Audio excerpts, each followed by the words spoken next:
La llave entró en la cerradura y no giró. La empujé 2 veces, 3, con esa insistencia mecánica de quien cree que es un error y no una declaración. Entonces escuché pasos en el interior, el crujido del suelo de madera del pasillo, y la ventana del primer piso se abrió de golpe sobre mi cabeza. Verónica estaba ahí, con el cabello suelto y la voz afilada como nunca la había escuchado en 26 años. Cambié la cerradura. Esta casa es mía. Ya no vives aquí. No grité. No golpeé la puerta. No dije nada.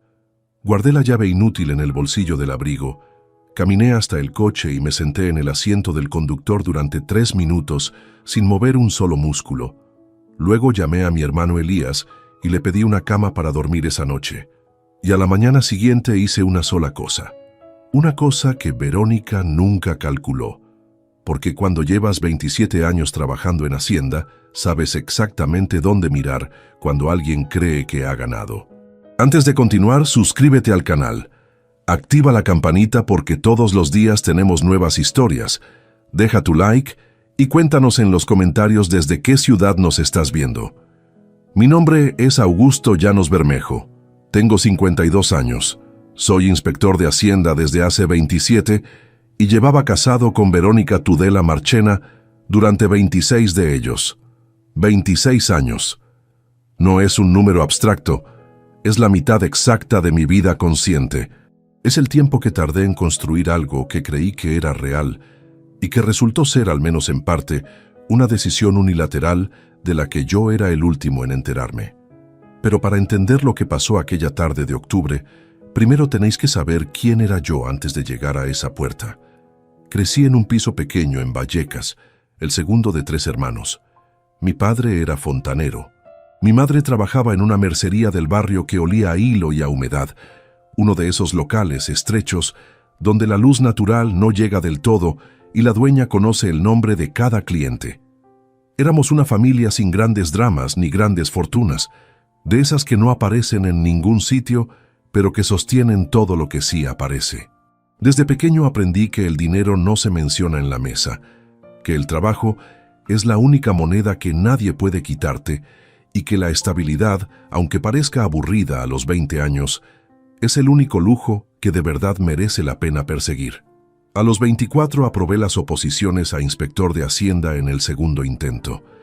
Recuerdo el día que vi mi nombre en la lista de admitidos con una claridad que pocas cosas tienen ya en mi memoria. Era un miércoles de finales de enero. Mi madre estaba en la cocina cuando entré y le dije la noticia, y ella se secó las manos en el delantal antes de abrazarme, muy despacio, como si quisiera que ese momento durase más de lo que los momentos duran. Mi padre llegó esa noche del trabajo.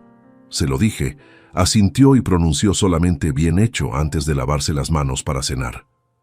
Con mi padre siempre fue así, pocas palabras, ninguna innecesaria. Empecé a trabajar ese mismo año en una delegación de Madrid. Los primeros meses fueron exigentes, no por la dificultad técnica, sino por la distancia entre lo que uno imagina que va a ser la vida profesional y lo que realmente es.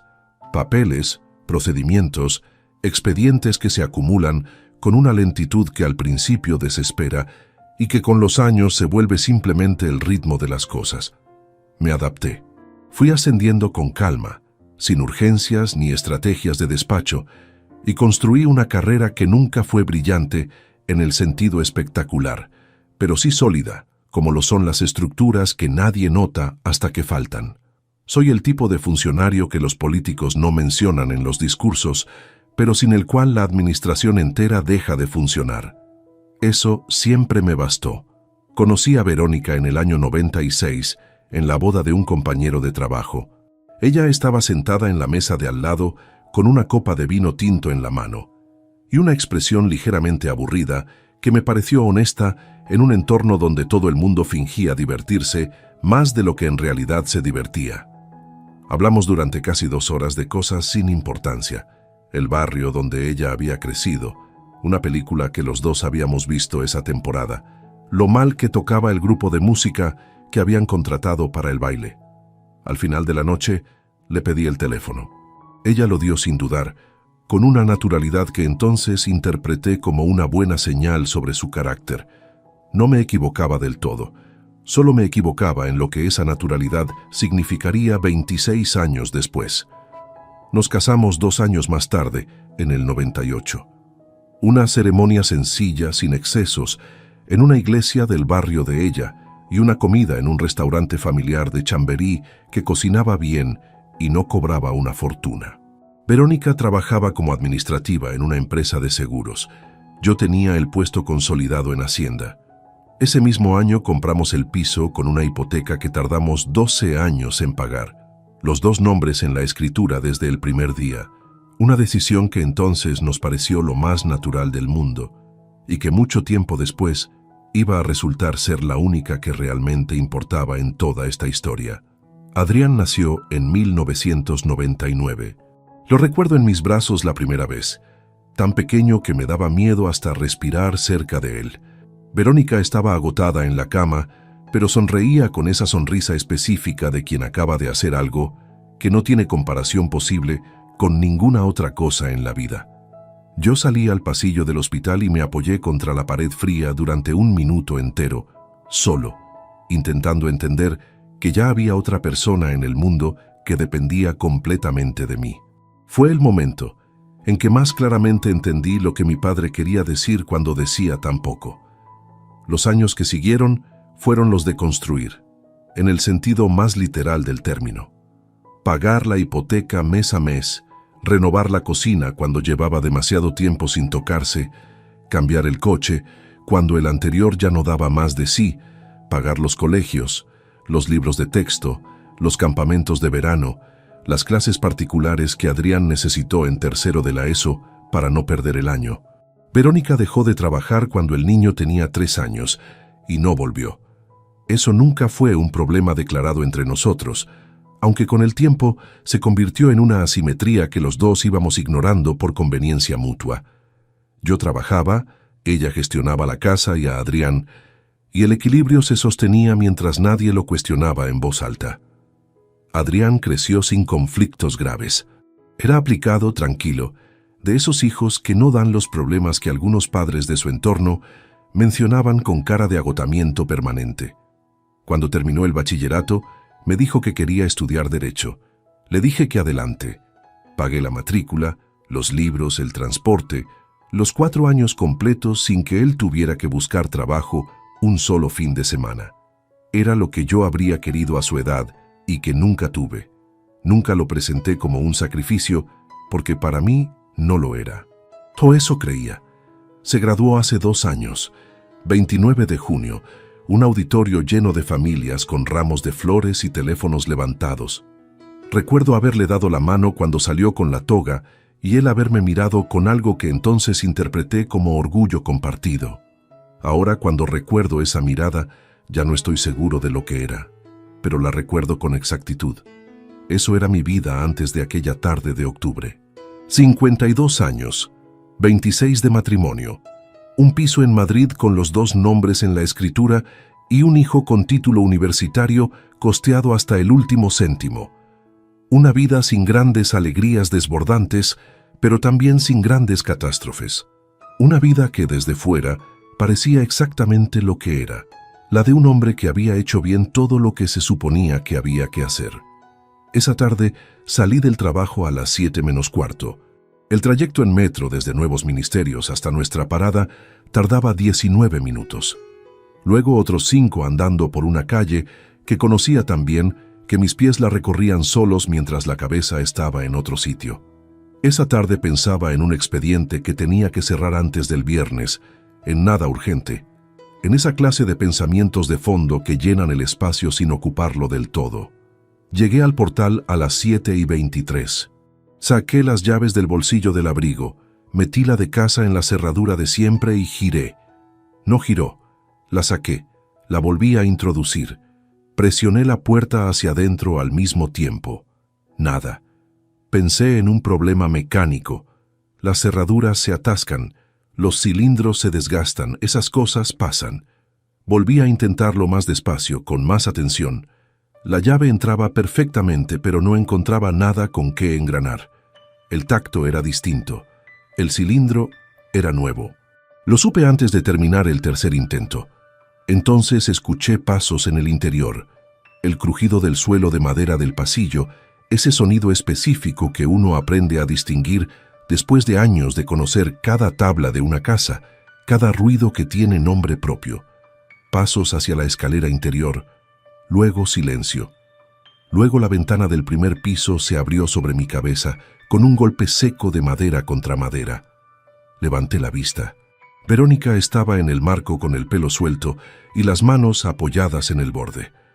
Me miró desde arriba durante un segundo, que se extendió de una forma que no tiene explicación física. Y entonces dijo, con una voz que no le había escuchado en 26 años de compartir cama, mesa y silencio: cambié la cerradura. Esta casa es mía. Ya no vives aquí.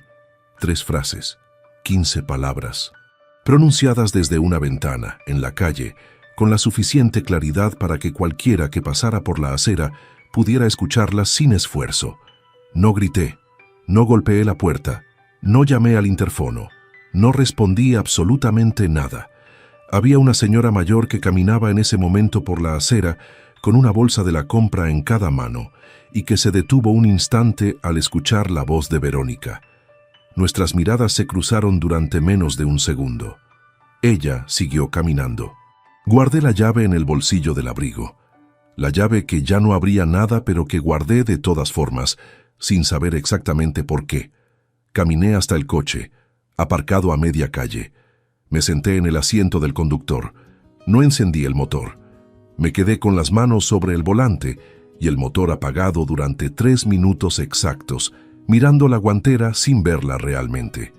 Luego, saqué el teléfono y marqué el número de mi hermano Elías. ¿Puedo dormir en tu casa esta noche? Elías no preguntó nada. Solo dijo, claro, ven cuando quieras. Era todo lo que necesitaba escuchar en ese momento. Arranqué el coche y me alejé de esa calle sin mirar hacia la ventana, no porque me doliera verla, sino porque ya había decidido en esos 3 minutos con las manos en el volante que esa imagen era la última que iba a tener de Verónica en una posición de ventaja sobre mí. Lo que ella no sabía aquella noche, mientras cerraba esa ventana convencida de haber ganado algo, es que 26 años de matrimonio no se deshacen con un cilindro nuevo, y que hay cosas que no se aprenden en 4 años de derecho, pero sí en 27 de Hacienda. A la mañana siguiente hice una sola llamada, y con esa llamada empezó el final de lo que ella creía que había ganado. La casa de Elías huele a café recalentado y a madera vieja. Son las 7:15 de la mañana, y yo llevo despierto desde las 4:30, sentado en el borde de la cama de su cuarto de invitados, con los pies en el suelo frío y la misma ropa del día anterior todavía puesta. No dormí. O dormí tan poco que la diferencia con no haber dormido es puramente semántica. Elías me dejó una muda limpia sobre la silla antes de irse a trabajar, sin decir nada. Con esa clase de consideración silenciosa que solo tienen las personas que llevan mucho tiempo queriéndote sin necesitar reconocimiento por ello. El café en el termo seguía caliente. Había una taza vuelta boca abajo en el escurridor, lista. Me quedé sentado mirando esa taza durante más tiempo del que tiene sentido mirar una taza de café. Y entonces, por primera vez desde la noche anterior, empecé a recordar. No el grito desde la ventana, no la llave que no giraba, no la cara de la señora con las bolsas de la compra que se detuvo un instante en la acera. Empecé a recordar antes, mucho antes, esa clase de memoria que llega cuando el ruido se detiene y lo que queda es solamente la verdad de lo que uno construyó durante décadas, con sus grietas y sus cimientos y sus habitaciones que nunca se revisaron del todo. Verónica y yo llevábamos juntos desde el 96, 2 años de noviazgo antes de casarnos y luego 26 de matrimonio. Si pongo todos esos años en una línea, la mayor parte de esa línea es ordinaria, y lo digo sin desprecio. Lo ordinario no es lo mismo que lo vacío. Una vida sin grandes dramatismos puede ser igualmente una vida llena, si uno sabe reconocer lo que tiene valor en las cosas pequeñas. Los primeros años fueron los de la hipoteca y los de Adrián recién llegado al mundo. Me levantaba a las 6:15 todos los días laborables. Preparaba el desayuno antes de que nadie más se moviera en la casa. Cogía el metro en la parada de abajo y llegaba a Hacienda antes que la mayoría de mis compañeros. Eran los años en que todavía se usaba papel carbón para ciertos trámites, en que los expedientes físicos ocupaban estanterías enteras que olían a archivo viejo, en que el primer ordenador de mesa que entró en mi despacho tardó 40 minutos en arrancar y todos nos quedamos mirándolo como si fuera un objeto de otra especie. Aprendimos a usarlo con esa mezcla de desconfianza y fascinación propia de quienes habían crecido resolviendo todo a mano. Llegaba a casa a las 7:15, casi siempre. Verónica tenía la cena lista o casi lista. Adrián hacía los deberes en la mesa del comedor con los libros desparramados y el bolígrafo en la boca. Me quitaba el abrigo, lo colgaba detrás de la puerta, me sentaba con él un rato antes de cenar.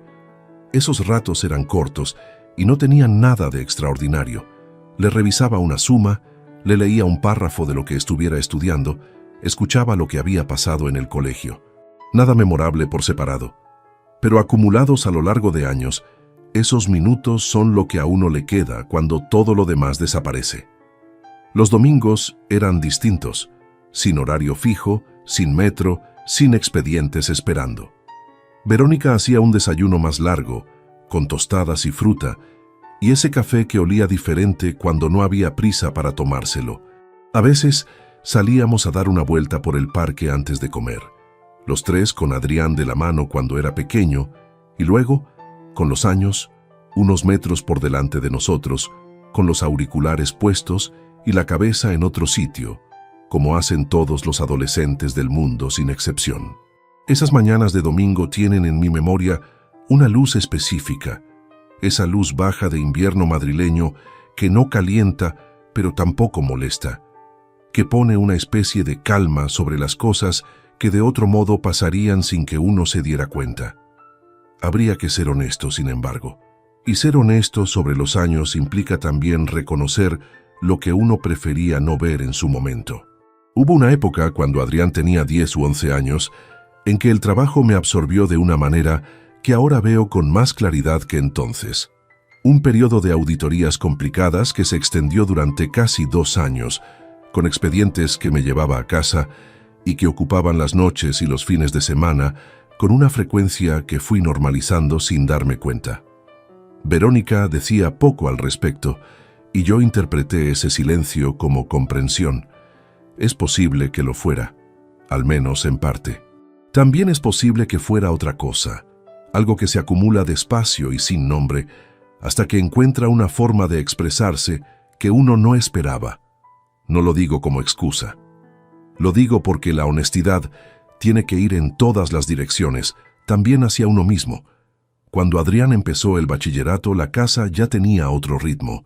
Él llegaba tarde, con la mochila llena y el hambre de los adolescentes que crecen de golpe y necesitan comer a cualquier hora. Verónica había reorganizado su vida entera alrededor de su agenda.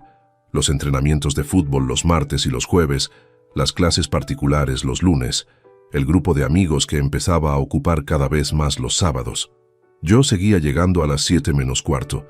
Seguía colgando el abrigo detrás de la puerta, pero las cenas eran más breves, las conversaciones más dispersas, y los domingos por la mañana Adrián ya no venía al parque. Eso es normal. Los hijos crecen, las familias cambian de forma, los espacios que antes llenaban 3 personas empiezan a ser gestionados de otra manera. No hay tragedia en eso. Lo que sí reconozco ahora, con la distancia que da quedarse despierto a las 4 de la mañana en una cama que no es la tuya, es que en esa transición perdí algo que debería haber cuidado más. No el contacto con Adrián, que siguió siendo bueno en sus propios términos, sino el contacto con Verónica. Esa distancia que se abre entre 2 personas, cuando ambas están demasiado ocupadas con sus propias rutinas, para notar que llevan meses sin hablar de nada que importe de verdad. Cenábamos juntos casi todas las noches. Hablábamos. Pero hay una diferencia entre hablar y comunicarse, y esa diferencia puede vivir durante años dentro de una misma casa sin que nadie la nombre. Cuando Adrián entró en la universidad y empezó a estudiar Derecho, Verónica recuperó tiempo propio.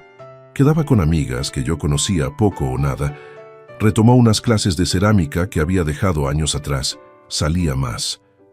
Me pareció bien. Me pareció, de hecho, una señal positiva, la de alguien que recupera un espacio propio después de haberlo cedido durante mucho tiempo. Nunca lo cuestioné, nunca lo viví como algo que requiriera atención especial. Debería haberle prestado más atención a lo que no cuestionaba. Hay una tarde en particular que recuerdo con una nitidez que me resulta incómoda ahora que la sitúo en su contexto real. Fue hace aproximadamente 2 años, poco después de la graduación de Adrián. Yo llegué a casa antes de lo habitual porque una reunión se canceló a última hora. Eran las 6 menos 20, una hora en que normalmente todavía estaba en el despacho. Entré con las llaves, colgué el abrigo y fui a la cocina a por un vaso de agua. Verónica estaba en el salón con el teléfono en la mano, de espaldas a mí, y cuando escuchó mis pasos, se giró con una rapidez que no era del todo natural y guardó el móvil en el bolsillo delantero del jersey antes de sonreír. «No te esperaba tan pronto», dijo. Le dije que se había cancelado una cosa. Ella asintió, preguntó si quería café, y la conversación siguió sin que yo le diera más vueltas al gesto. Era un gesto pequeño. La clase de cosa que uno registra y archiva en algún lugar sin etiqueta, porque sola no significa nada, y uno siempre puede encontrar una explicación razonable para cada cosa suelta. Durante los meses siguientes hubo otras cosas sueltas. Un día encontré en el cuarto de baño un frasco de perfume que no reconocía. Uno de esos frascos pequeños de viaje que las mujeres compran para el bolso. No era una marca cara ni nada llamativo, solo era desconocido. No pregunté. Hay preguntas que uno no hace porque tiene miedo de que la respuesta cambie algo. Y a veces eso no es cobardía, sino simplemente el peso de lo que uno ha construido. Adrián venía a cenar los jueves. Eso empezó cuando terminó la universidad y se independizó, alquilando un piso pequeño en Vallecas con un compañero. Los jueves eran el día elegido, y durante casi un año, esas cenas fueron agradables y normales. Hablábamos de su trabajo, de sus primeros pasos en un despacho de asesoría laboral, de las dificultades de empezar en una profesión donde todo el mundo tiene más experiencia que tú. Yo escuchaba con la satisfacción tranquila de un padre que ve a su hijo moverse en el mundo con cierta solidez. Pero en algún momento, sin que yo pudiera precisar exactamente cuándo, algo en esas cenas cambió de temperatura, no de contenido. Seguíamos hablando de las mismas cosas, pero había algo diferente en la forma en que Adrián y Verónica se miraban cuando yo decía algo. Una fracción de segundo donde sus ojos se encontraban antes de responder. Puede que siempre hubieran hecho eso y yo nunca lo hubiera notado. O puede que empezara en ese periodo y que yo simplemente no quisiera nombrarlo. La última cena del jueves antes de que todo ocurriera fue 3 semanas antes de aquella tarde de octubre. Adrián había traído unas cervezas. Verónica había hecho lentejas, el plato que a él siempre le había gustado más desde pequeño. Yo recuerdo haber pensado, en algún momento de esa noche, que a pesar de todo seguíamos siendo una familia funcional, que las distancias que había sentido en los últimos meses eran probablemente normales en cualquier matrimonio de 26 años, que estaba siendo quizás demasiado susceptible. Me fui a dormir esa noche sin ninguna alarma activa. Eso fue lo último que reconozco como normal en esta historia. Esa noche de lentejas y cervezas, con la tele encendida después de cenar y el sonido de fondo de un programa que ninguno de los tres miraba realmente. Una noche como cientos de noches anteriores. Que fuera la última de ese tipo es algo que solo se entiende mirando hacia atrás, nunca mientras ocurre. Y lo que ocurrió después empezó mucho antes de la llave y la ventana. Empezó en silencio, en decisiones tomadas lejos de mí, en conversaciones de las que yo era el tema pero nunca el interlocutor. Empezó, como casi todo lo que cambia una vida, sin que nadie te avise de que ha empezado. Hay cosas que uno nota sin saber que está notando. El cerebro registra detalles que la conciencia no procesa todavía. Los archiva en algún lugar sin clasificar y los deja ahí, acumulándose en silencio durante semanas o meses, hasta que llega el momento en que ya no caben y algo los empuja hacia la superficie. No es intuición en el sentido místico del término, es simplemente atención diferida. Es el ojo que ve antes de que la mente decida qué hacer con lo que vio. El primer detalle que no encajó del todo fue en octubre del año anterior, hace ahora poco más de 12 meses. Verónica llevaba varias semanas saliendo por las tardes con una regularidad que antes no tenía. 3 o 4 veces por semana, siempre después de comer, siempre con una explicación distinta. Que si había quedado con Rosario para tomar algo, que si tenía que pasar por la farmacia y aprovechar para dar un paseo, que si el médico le había dicho que necesitaba moverse más. Explicaciones normales, por separado, pero juntas, con esa frecuencia nueva, formaban un patrón que no terminaba de cuadrar con la Verónica de los años anteriores, la que pasaba las tardes en casa, la que rara vez salía entre semana sin una razón concreta. No dije nada. Me convencí de que era sano, de que después de años con la vida organizada en torno a Adrián, era razonable que encontrara su propio espacio cuando él ya no lo necesitaba de la misma manera. Me convencí también de eso, que durante semanas dejé de prestarle atención consciente al asunto. Solo quedó ese residuo vago, esa pequeña incomodidad sin nombre que se instala en algún lugar entre el pecho y el estómago y que uno aprende a ignorar porque no tiene forma todavía, porque nombrarlo obligaría a hacer algo con ello. Adrián, por su parte, había cambiado en algo que era difícil de precisar, pero que estaba ahí. Seguía viniendo los jueves a cenar. Seguía hablando con normalidad aparente. Pero había algo en su actitud que era diferente. Una especie de distancia cuidadosa, que no era la distancia natural de un hijo adulto con su padre, sino algo más deliberado, más construido. Cuando yo entraba en la cocina donde él y Verónica estaban hablando, la conversación no se cortaba exactamente, pero cambiaba de textura. Bajaba un grado de intensidad, se volvía más superficial, como si hubiera un nivel de la conversación al que yo no tenía acceso, y ambos lo sabían, sin necesitar acordarlo. Una tarde de noviembre, un jueves, llegué a casa antes de que Adrián llegara a cenar y encontré a Verónica en la cocina con el teléfono en la mano, de pie junto a la ventana. Me escuchó entrar y guardó el móvil en el bolsillo del delantal antes de volverse. El gesto fue rápido, pero no tan rápido como para que yo no lo viera. Me miró con una sonrisa completamente normal. «Ya estás aquí», dijo. «Adrián llega en 20 minutos». Asentí. Le pregunté si necesitaba ayuda con algo. Me dijo que no. Fui al dormitorio a cambiarme de ropa y me quedé un momento sentado en el borde de la cama sin saber exactamente por qué. Era el mismo gesto que ya había visto semanas atrás. El teléfono guardado antes de girarse. Solo que esta vez no lo archivé sin etiqueta. Esta vez lo reconocí como algo que ya había ocurrido antes, y eso le daba un peso diferente. No hice nada con ese peso todavía, pero ya no podía devolverlo al lugar donde no tiene nombre. El momento que más claramente recuerdo de ese periodo fue un sábado de principios de diciembre. Verónica tenía puesto su abrigo gris, el de lana gruesa, con los botones negros que llevaba casi todos los inviernos. Me pidió que lo llevara a la tintorería porque tenía una mancha en el forro que ella no había conseguido quitar. Lo cogí sin pensar, lo doblé sobre el brazo y fui hacia la entrada.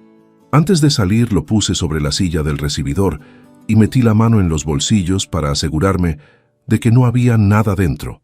Ese gesto automático que uno hace antes de entregar una prenda a algún lado. En el bolsillo derecho había un papel doblado en 4. Era una hoja pequeña, de esas que se arrancan de un bloc de notas. Estaba escrita a mano, con letra que no reconocí.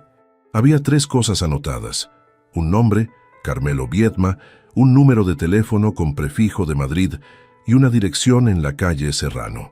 Solo eso, sin más contexto, sin fecha, sin ninguna indicación de para qué servía ese papel. Lo desdoblé y lo volví a doblar. Lo guardé en el bolsillo de mis pantalones y fui a la tintorería. Esa noche, cuando Verónica ya estaba dormida, saqué el papel y lo miré de nuevo. Busqué el nombre en el teléfono. Carmelo Biedma. No aparecía en ningún resultado inmediato. Busqué la dirección. Era un edificio de oficinas en la parte alta del barrio de Salamanca, uno de esos inmuebles discretos donde conviven varios despachos profesionales en distintas plantas. No encontré nada que me dijera con certeza a qué se dedicaba ese tal Carmelo Biedma, ni qué relación podía tener con Verónica. A la mañana siguiente, con un café delante y la casa todavía en silencio, le pregunté con la mayor naturalidad que pude reunir. Le dije que había encontrado un papel en el bolsillo del abrigo antes de llevarlo a la tintorería, que no quería tirarlo por si era importante, que qué era. Verónica lo miró un momento. Lo cogió de mi mano, lo observó y dijo que era una recomendación que le había dado una amiga para una prima que tenía un tema pendiente con un trámite, que ella solo lo había anotado para pasárselo, que no era nada suyo directamente. Lo dijo sin dudar, con esa fluidez que tienen las respuestas cuando han sido ensayadas o cuando son completamente verdad y que hace imposible distinguir entre ambas cosas desde fuera. Le dije que de acuerdo. Ella dobló el papel y lo dejó sobre la mesa. Yo acabé el café y no volví a mencionar el asunto, pero el nombre se quedó. Carmelo Biedma. Lo repetí en silencio varias veces durante ese día, de la misma manera en que uno repite un número de teléfono para no olvidarlo antes de apuntarlo, sin saber del todo por qué siente que necesita recordarlo. Enero llegó con ese frío seco de Madrid que se mete entre la ropa sin que uno sepa cómo. Las rutinas siguieron siendo las mismas en superficie. Yo al trabajo, Verónica con sus salidas de tarde, Adrián los jueves. Pero algo había cambiado en la temperatura del ambiente doméstico, algo que no era posible señalar con el dedo, pero que estaba presente de una manera constante, como ese sonido de fondo que uno no puede identificar, pero que impide concentrarse del todo en lo que está haciendo. Adrián y Verónica hablaban por teléfono más de lo habitual. Eso no era en sí mismo llamativo. Una madre y un hijo adulto pueden hablar con la frecuencia que quieran. Pero había algo en la forma en que Verónica cogía esas llamadas, en cómo salía al pasillo o bajaba la voz cuando yo estaba cerca, que era diferente a cómo había gestionado siempre las conversaciones con él. Antes hablaba desde donde estuviera, con la puerta del salón abierta, con frases que yo podía escuchar sin querer, sin que eso le importara a nadie. Ahora había una discreción nueva, estudiada, que no hacía ningún ruido propio, pero que ocupaba espacio. Una tarde de febrero llegué del trabajo con un dolor de cabeza que me había acompañado desde media mañana. Entré en casa sin hacer ruido porque no tenía energía para nada que requiriera esfuerzo. Verónica estaba en el dormitorio con la puerta entornada. Escuché su voz antes de llegar al pasillo, un tono bajo, concentrado, el tono que tiene la gente cuando está explicando algo que requiere atención. Me detuve sin querer, de la misma manera en que uno frena el paso cuando escucha algo que intuye que no debería escuchar, pero que el cuerpo ya ha procesado antes de que la razón intervenga. Solo llegué a escuchar 2 frases sueltas antes de que ella notara mis pasos y la conversación se interrumpiera. La primera era incompleta, algo sobre un plazo y un documento. La segunda era más clara. Todavía no. Necesito más tiempo. Luego silencio. Luego Verónica abrió la puerta del dormitorio con el teléfono ya guardado y me miró con una expresión que tardó un segundo más de lo normal en volverse completamente neutral. «No te había escuchado llegar», dijo. Le dije que acababa de entrar, que tenía dolor de cabeza, que me iba a tumbar un rato. Ella asintió. Me preguntó si quería que le bajara el volumen a la tele. Le dije que no era necesario. Entré en el dormitorio, me quité los zapatos, me tumbé en la cama mirando el techo. El dolor de cabeza seguía ahí, pero ya no era lo único que ocupaba espacio. Estaban también esas 2 frases, y el segundo que tardó en volverse neutral la expresión de su cara y el nombre en el papel doblado que seguía dentro de mi cabeza desde diciembre. Carmelo Biedma, calle Serrano, Madrid. Me repetí a mí mismo que podía ser cualquier cosa, que estaba interpretando demasiado, que un hombre que lleva décadas revisando expedientes de otros tiende a ver irregularidades donde quizás solo hay coincidencias, que la confianza que se ha construido durante 26 años no se desmonta por una frase escuchada a medias y una expresión que tardó un segundo de más en normalizarse. Me lo repetí con suficiente convicción como para acabar durmiéndome aquella tarde. Pero hay algo que nadie puede controlar del todo, y es que el cuerpo guarda lo que la mente descarta. Y mientras yo dormía, algo en algún lugar seguía abierto, siguiendo el hilo, sin descanso, sin que yo le hubiera dado permiso para hacerlo. El hilo estaba ahí, fino todavía, casi invisible, pero estaba. Y en marzo, sin buscarlo, lo encontré de nuevo, esta vez atado a algo que ya no podía doblarse en cuatro y guardarse en un bolsillo. Era un martes de marzo, mediados 16 o 17, no recuerdo el número exacto del día, pero sí el peso del aire dentro de casa. Esa tarde, ese ambiente cerrado de finales de invierno, en que todavía no hace calor suficiente para abrir ventanas, pero el interior acumula una tibieza ligeramente viciada que incomoda sin llegar a molestar del todo. Llegué del trabajo a las 7 menos 10. Verónica no estaba. Había una nota sobre la encimera de la cocina que decía que había salido a buscar unas cosas y que volvía en una hora. Cené algo frío de pie, sin sentarme, sin encender la tele, con esa clase de cansancio que no es solo físico sino de fondo, el tipo de agotamiento que se instala cuando uno lleva semanas cargando algo que no ha nombrado todavía. Tenía un informe que entregar al día siguiente. Una auditoría menor que llevaba semanas pendiente y que había ido aplazando por falta de un bloque de tiempo limpio para cerrarla. Necesitaba imprimir 3 páginas de un documento que tenía guardado en el servidor compartido del trabajo, accesible desde casa con las credenciales del puesto. El ordenador de sobremesa del estudio era el que tenía la impresora conectada. El portátil propio lo tenía descargado y el cargador estaba en el dormitorio, al fondo del pasillo. El ordenador del estudio era más rápido. Entré. Moví el ratón. La pantalla salió del modo de espera. No estaba en el escritorio. Estaba en el gestor de correo, con una ventana abierta en primer plano que alguien había dejado sin cerrar. El mensaje estaba completamente visible, sin necesidad de hacer nada para leerlo. Vi el nombre del remitente antes de poder desviar la vista. Adrián Llanos Tudela. Me quedé paralizado delante de la pantalla durante lo que debieron de ser 4 o 5 segundos, aunque en ese momento el tiempo dejó de tener la medida habitual. Era un correo enviado ese mismo día, pocas horas antes, a la dirección de Verónica. El asunto era una sola palabra que no decía nada por sí sola. El cuerpo del mensaje estaba completamente desplegado. Leí la primera línea.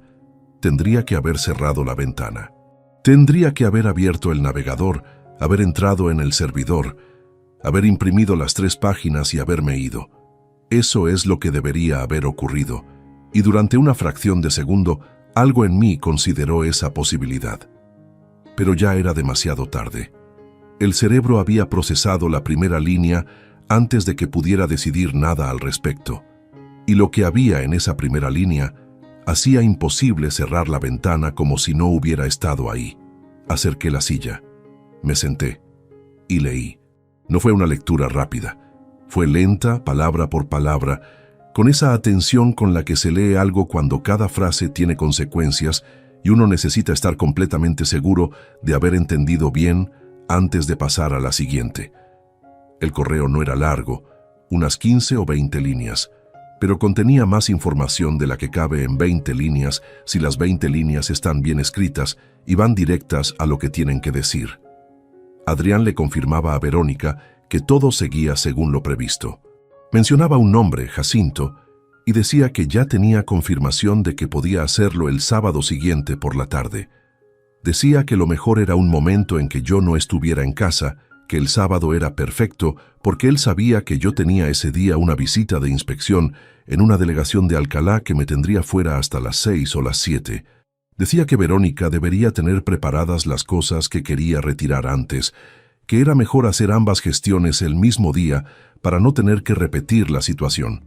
Y al final, casi como una nota al margen, como esa clase de observaciones que se añaden cuando uno cree que el destinatario ya sabe todo lo que importa, Había una frase que no necesitaba contexto para entenderse.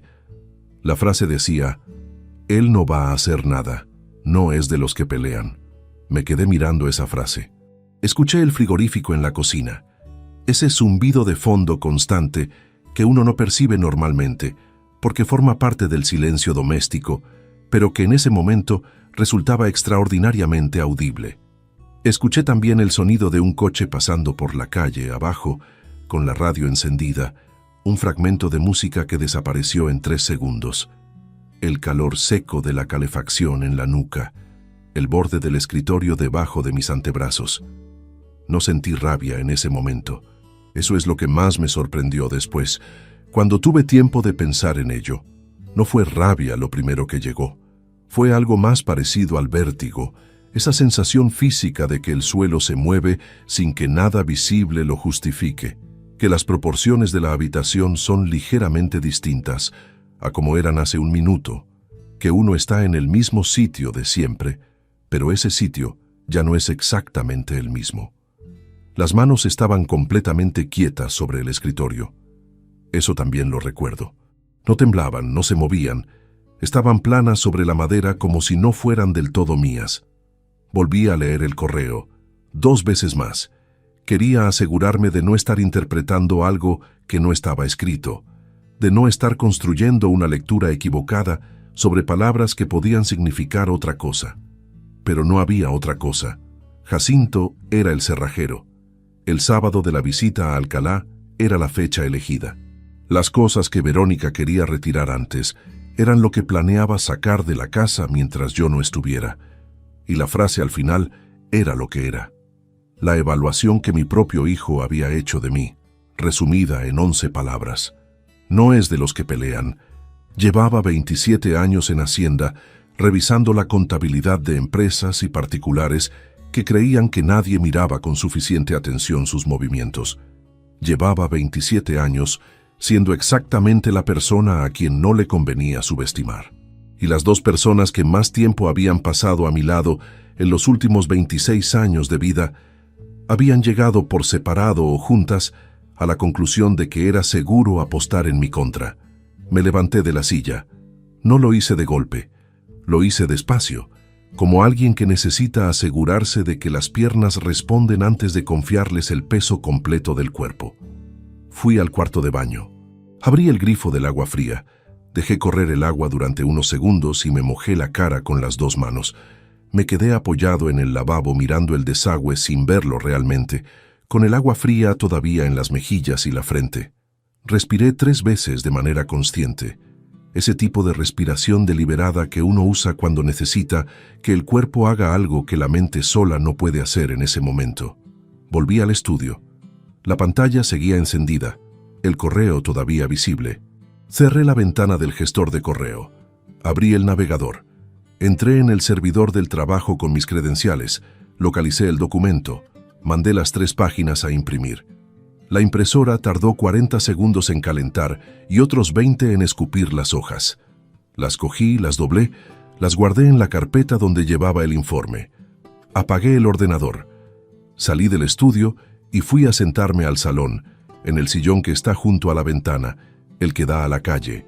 Encendí la lámpara del rincón, la de luz amarilla, la que Verónica siempre decía que era demasiado tenue para leer, pero que a mí me resultaba la más adecuada para estar en un sitio sin necesitar nada de ese sitio. Me quedé ahí sentado con la carpeta en el regazo y la mirada en la ventana, en los coches que pasaban abajo y en las farolas encendidas ya a esa hora de la tarde de marzo.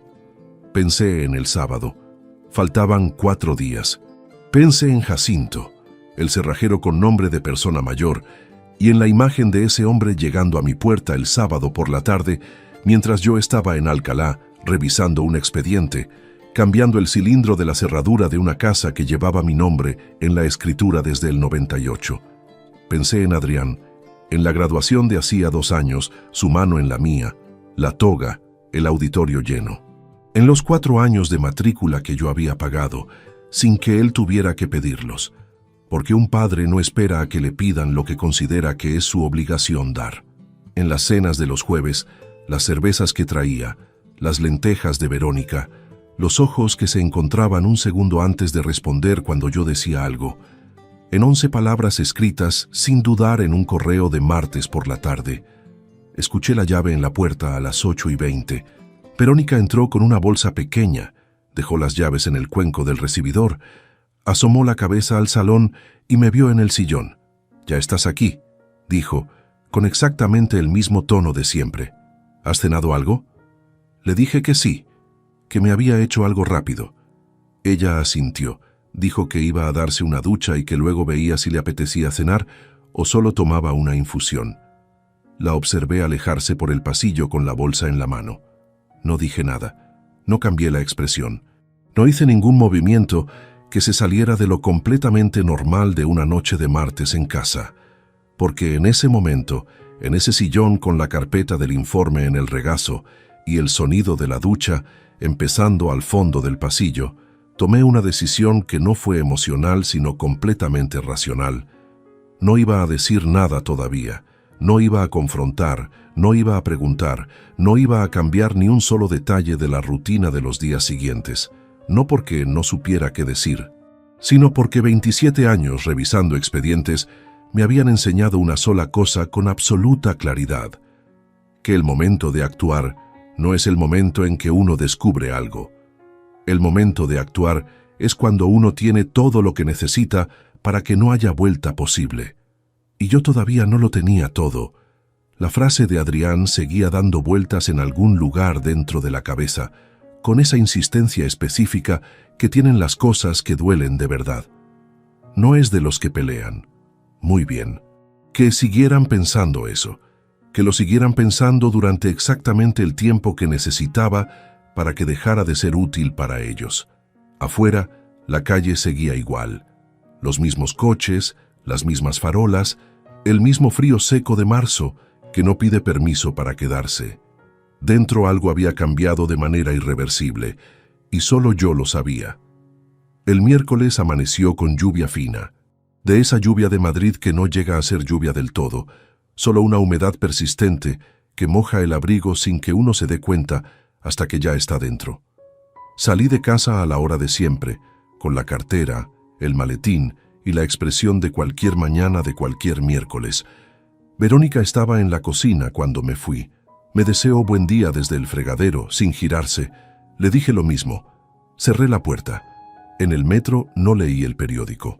Me quedé con él doblado encima del maletín y los ojos en el cristal oscuro del túnel, dejando que los pensamientos se ordenaran solos durante los 19 minutos del trayecto. Hay cosas que solo se ven bien cuando uno deja de intentar verlas con esfuerzo, cuando permite que la mente trabaje a su ritmo sin forzarla hacia ninguna conclusión. Para cuando salí en nuevos ministerios, ya tenía claro cuáles eran los 3 pasos que debía dar antes de que llegara el sábado. El primero era verificar, no asumir, no construir sobre lo que había leído en el correo como si fuera suficiente. Verificar. Ese es el principio más básico de cualquier revisión técnica. Lo que parece evidente necesita soporte documental antes de convertirse en argumento. Lo saben los auditores, lo saben los jueces, lo sabe cualquiera que haya pasado suficiente tiempo trabajando con expedientes y haya aprendido a distinguir entre lo que uno cree que ve y lo que puede demostrar que vio. En mi despacho, antes de que llegaran los compañeros, encendí el ordenador y busqué en el registro de la propiedad el historial del piso.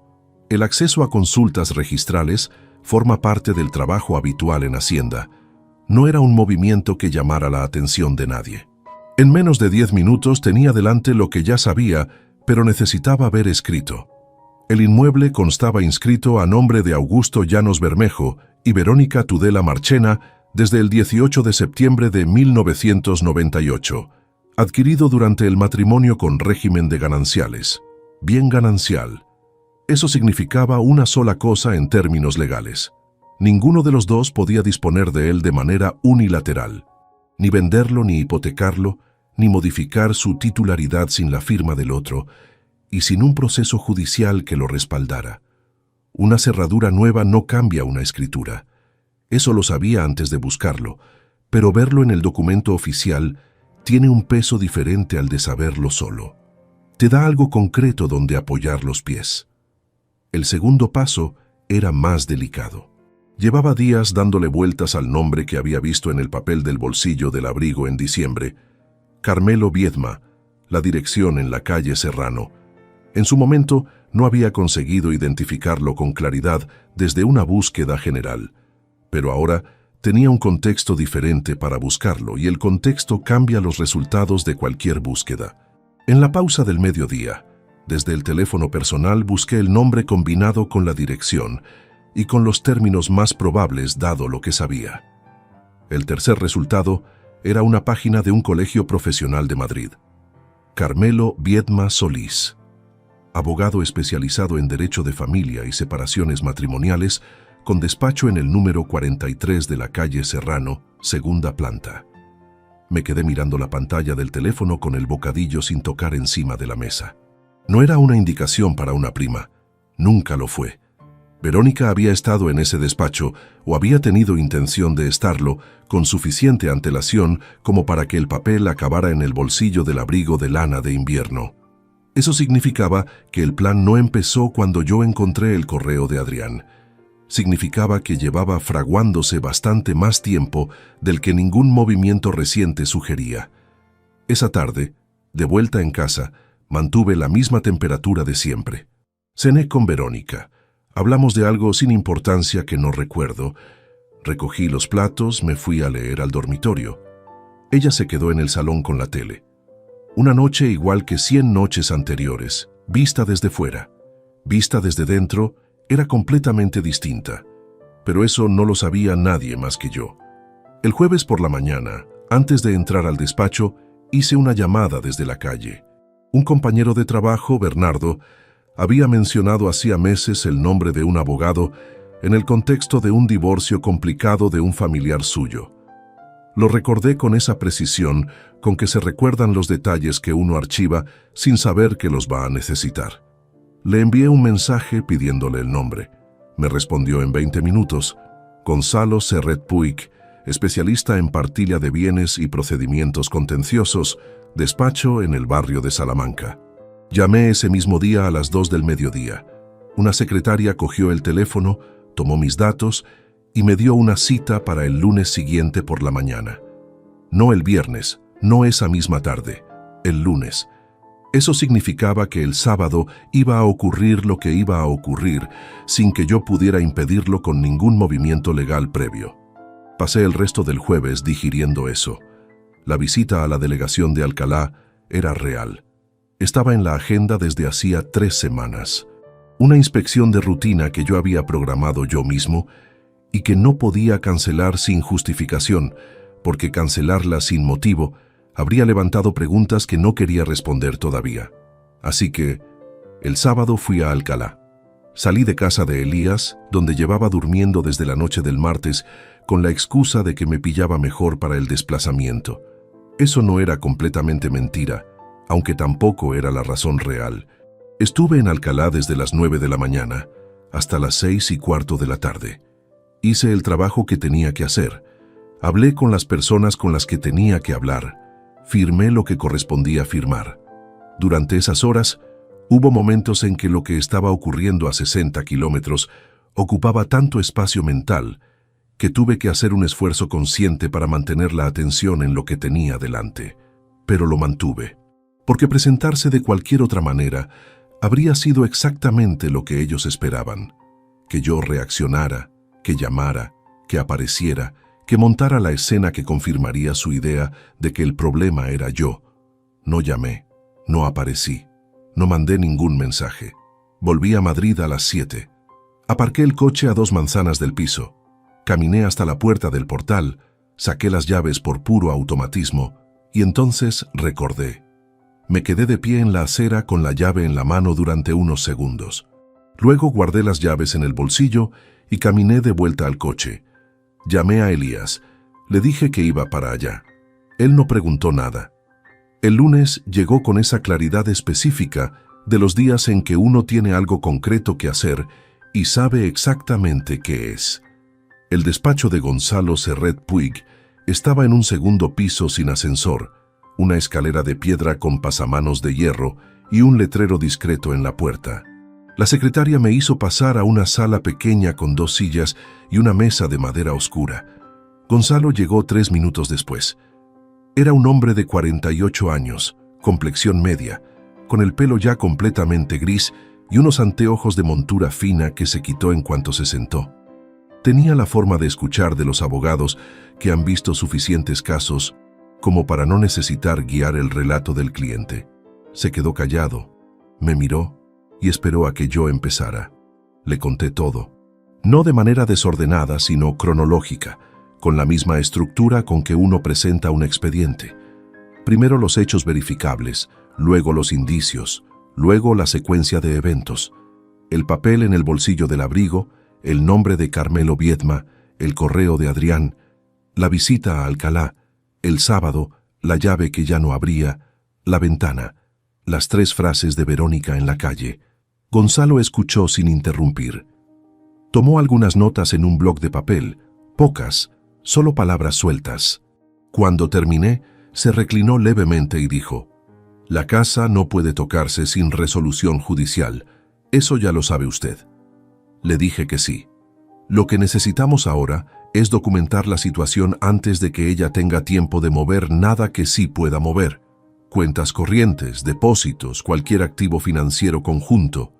Eso sí puede moverse. Y rápido, si alguien sabe lo que está haciendo. No lo había pensado con esa concreción todavía. Me había concentrado tanto en el inmueble que los movimientos posibles sobre las cuentas habían quedado en segundo plano. Esa misma tarde fui al banco. Pedí un estado de cuenta detallado de los últimos 24 meses de la cuenta conjunta. El empleado que me atendió, un hombre joven con el pelo muy corto y corbata azul, procesó la solicitud sin comentarios y me entregó los folios impresos en un sobre. Me senté en la sala de espera con el sobre en las manos durante un momento, como si necesitara preparación para abrirlo. Luego lo abrí. Los primeros meses no mostraban nada fuera de patrón. Gastos habituales, transferencias conocidas, el pago de los recibos de siempre. Pero a partir de septiembre del año anterior, 16 meses atrás, empezaban a aparecer retiradas de efectivo regulares. No grandes cantidades, entre 200 y 400 euros cada vez, distribuidas de manera irregular para no formar una secuencia obvia. Una semana una retirada, luego nada durante 10 días, luego otra. Si uno miraba un mes solo, podía pasar desapercibido. Sumadas a lo largo de 16 meses, alcanzaban una cifra que no era catastrófica, pero que tampoco era irrelevante. Algo más de 5.000 euros en efectivo que habían salido de la cuenta en ese periodo sin ningún justificante de gasto doméstico que los explicara. No era el dinero lo que importaba en ese momento, era la fecha de inicio, septiembre del año anterior. El mismo periodo en que Verónica había empezado a salir más por las tardes, en que las conversaciones con Adrián habían cambiado de temperatura, en que el papel con el nombre de Carmelo Biedma había acabado en el bolsillo del abrigo gris. La arquitectura entera llevaba construyéndose 16 meses. Se lo llevé a Gonzalo al día siguiente con los extractos completos. Él los revisó línea por línea, con esa atención meticulosa que tienen los profesionales que no necesitan aparentar que trabajan rápido porque saben que el resultado importa más que la velocidad. Cuando terminó, dejó los folios sobre la mesa y me miró. Solicito hoy mismo la medida cautelar para proteger el inmueble. Ninguna operación sobre la propiedad podrá ejecutarse mientras el procedimiento esté activo. En cuanto a las cuentas, le recomiendo que mañana separe los fondos que le corresponden a una cuenta, a su nombre exclusivo, antes de que ella pueda hacer lo mismo con lo que queda. Le pregunté cuánto tiempo llevaría el proceso. Depende de si ella decide litigar o llegar a un acuerdo. Con la documentación que tiene usted, litigar le sale caro y con resultado previsible. Pero eso lo decidirá ella cuando reciba la notificación. Salí del despacho a las 6 de la tarde. El aire de la calle era frío. Uno de esos fríos de Madrid que llegan sin previo aviso a mitad de semana y recuerdan que el invierno no ha terminado del todo, aunque el calendario diga otra cosa. Caminé hasta el metro con las manos en los bolsillos del abrigo y el sobre de los extractos bajo el brazo. Pensé en Adrián estudiando 4 años de Derecho. Pensé en él revisando los artículos del Código Civil sobre gananciales, sobre procedimientos de separación, sobre lo que se puede y no se puede hacer con un bien común. Pensé en él llegando a la conclusión de que el plan era sólido, de que yo no iba a reaccionar, de que 11 palabras eran suficiente evaluación de su propio padre. 4 años de carrera. Y ni una sola tarde en esos 4 años, leyendo el artículo que explicaba que un inspector de Hacienda con acceso al registro de la propiedad, con 27 años de experiencia en documentación financiera y con un abogado competente a su lado, no era exactamente el perfil de la persona a quien convenía subestimar. Bajé al andén. El metro tardó 4 minutos en llegar.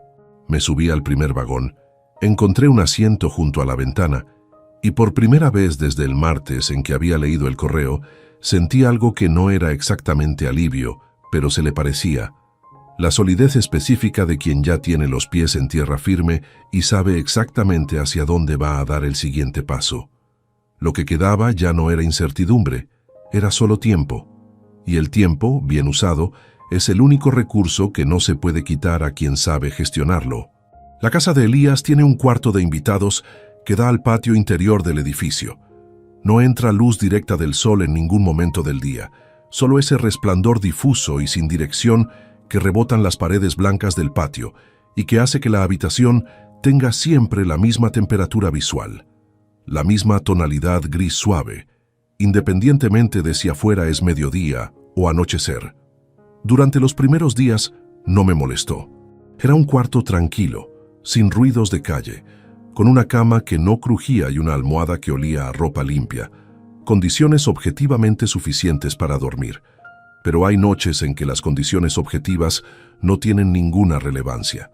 La tercera semana en casa de Elías fue la más dura, no por lo que ocurría afuera, que avanzaba con la cadencia metódica de los procesos judiciales, sino por lo que ocurría dentro, en ese espacio sin nombre que queda entre lo que uno decide hacer y lo que uno siente mientras lo hace.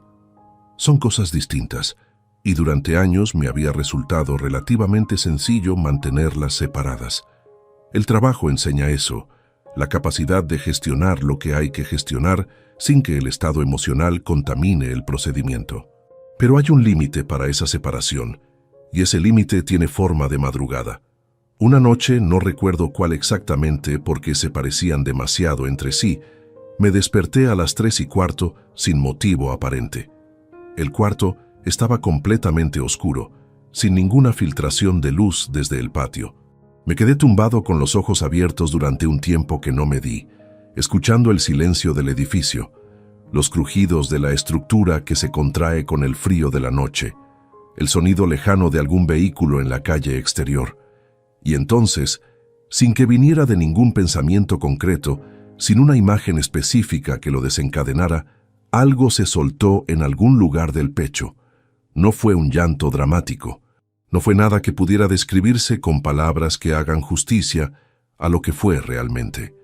Fue esa otra clase de llanto, el silencioso, el que no tiene testigos y no busca ninguno, el que sale solo porque ya no cabe dentro y porque a las 3 de la madrugada en un cuarto oscuro no hay ninguna razón para seguir conteniéndolo. Me giré hacia la pared y estuve así durante unos minutos, con la mano en la boca para no hacer ruido, completamente solo con algo que no tenía nombre preciso, pero que pesaba como si lo tuviera. No era solo por Verónica. Eso lo entendí mientras ocurría, con esa lucidez extraña que tienen a veces los momentos en que uno está completamente deshecho. Era por todo lo que estaba dentro de esa historia. Los 26 años, el esfuerzo acumulado sin aspavientos, los domingos en el parque, las matrículas de Adrián, las noches en que volví tarde y no pregunté lo que debería haber preguntado. Era también por la versión de mí mismo que había vivido en esa casa durante más de 2 décadas creyendo que la estabilidad que construía era recíproca. Esa versión no iba a sobrevivir a esto, aunque todo lo demás saliera bien. Ya no existía. Cuando pasó, me quedé tumbado mirando el techo un buen rato más. Luego me levanté. Fui al baño, abrí el grifo, me lavé la cara con agua fría.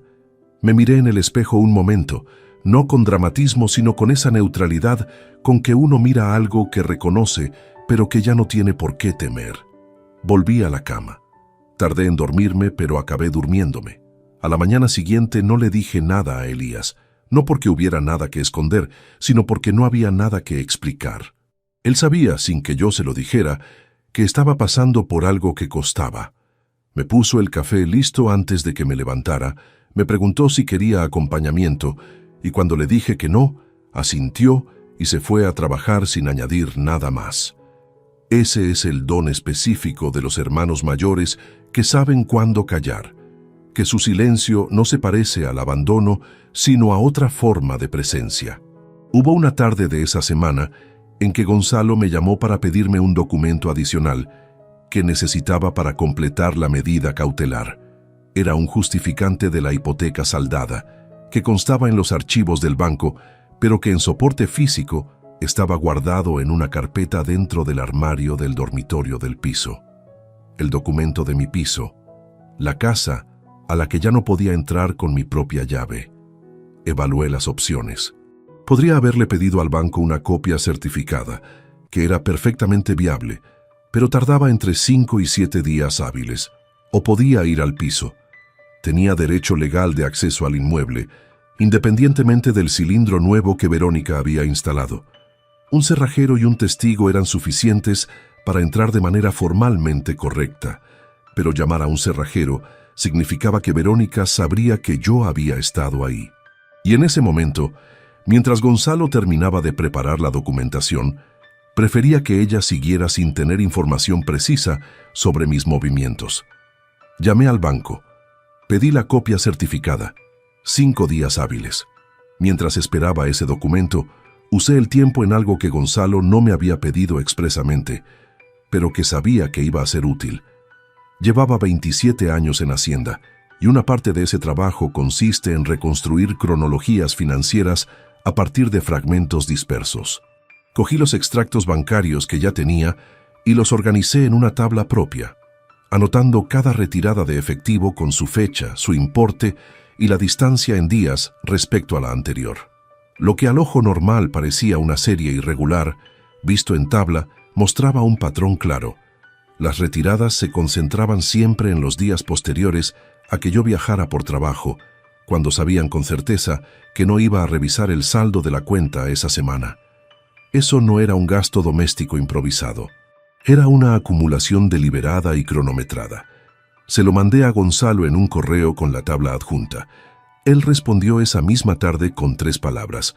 Muy útil, gracias. Hay una cosa que no he contado todavía de esas semanas y que forma parte de lo que costó, aunque no tenga que ver directamente con papeles ni con procedimientos. Una noche, buscando algo en el teléfono, encontré una foto. Era del verano de 2008, hacía más de 15 años. Estábamos los 3 en la playa en Alicante, un agosto que recuerdo como uno de los más tranquilos de nuestra vida en familia. Adrián tendría 9 años. Estaba construyendo algo en la arena, agachado, con la lengua entre los dientes de esa manera que tenía cuando se concentraba en algo. Verónica estaba sentada a su lado con los pies enterrados en la arena húmeda y la mano puesta sobre su espalda, no de manera protectora, sino de esa manera casual y continua con que las madres tocan a los hijos pequeños, casi sin darse cuenta. Yo la había fotografiado desde atrás, sin que ella lo supiera. Salía sin posar, sin ninguna conciencia de la cámara. Salía como era cuando no había nadie mirando. Me quedé mirando esa foto más tiempo del que tenía sentido, porque lo que vi en ella no era a la mujer que había gritado desde una ventana. Eras a alguien que en algún momento había sido genuinamente otra cosa, alguien que había pasado años construyendo una vida junto a mí con el mismo esfuerzo con que yo la construía, que había llevado a Adrián al colegio con fiebre porque yo no podía faltar al trabajo esa semana, que había buscado el piso durante meses antes de que encontráramos el de la escritura del 98, que sabía preparar el café de la manera exacta en que a mí me gustaba sin que yo se lo hubiera pedido nunca, explícitamente. No lo pongo aquí para absolverla. Eso sería deshonesto. Lo pongo porque la memoria no funciona por conveniencia y porque borrar todo lo anterior para que el presente sea más fácil de sostener es una forma de mentira que no me interesa. Lo que pasó, pasó. Pero también pasó lo otro. Esa noche volví a tener dificultades para dormir. No por el llanto de la semana anterior, que ya no volvió, sino por esa otra insomnio más sereno y más persistente que tiene la gente cuando la mente no puede apagarse del todo porque todavía está procesando algo que no ha terminado de digerir.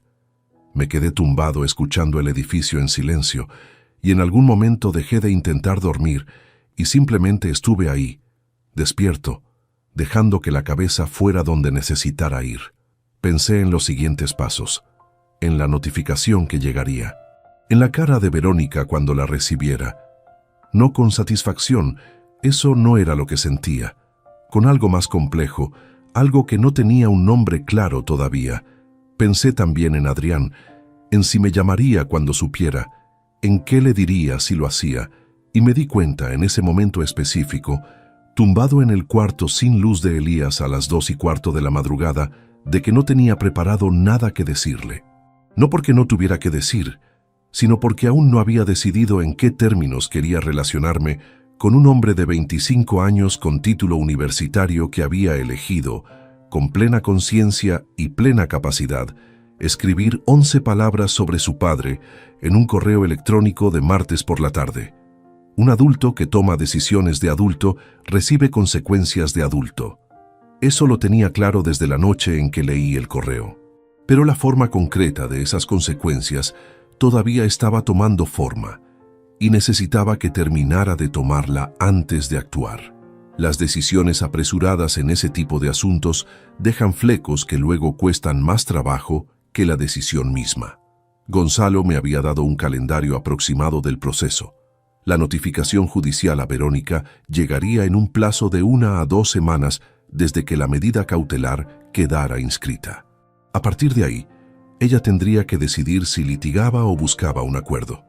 Con la documentación que Gonzalo tenía, litigar era una estrategia cara y de resultado casi predecible para alguien asesorado por Carmelo Viedma, que conocía perfectamente bien la solidez de lo que había en la otra mesa. Eso significaba que el proceso tenía forma, tenía dirección. Lo que yo necesitaba hacer en ese periodo no era empujar, sino simplemente no obstruir, dejar que la maquinaria trabajara a su ritmo sin interferir por impaciencia. Lo que más cuesta en esos periodos no es la acción, es la espera. Y lo más difícil de la espera no es el tiempo en sí. Es mantener intacta la decisión mientras el tiempo pasa, no dejar que el desgaste la erosione, no ceder a la tentación de resolver algo antes de que esté completamente resuelto solo para dejar de cargar el peso provisional de quien todavía no ha actuado del todo.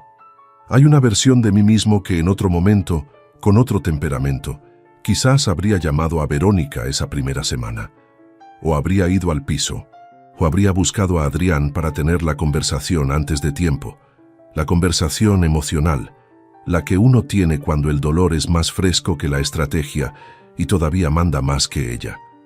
No lo hice, no porque no sintiera el impulso, que lo sentí, sino porque en algún momento durante esas madrugadas, quizás en la misma en que lloré sin testigos, había llegado a una conclusión que era más sólida que cualquier impulso, que no iba a ser el personaje que ellos habían escrito en su guión, el hombre que no pelea, el que acepta, el que no hace nada.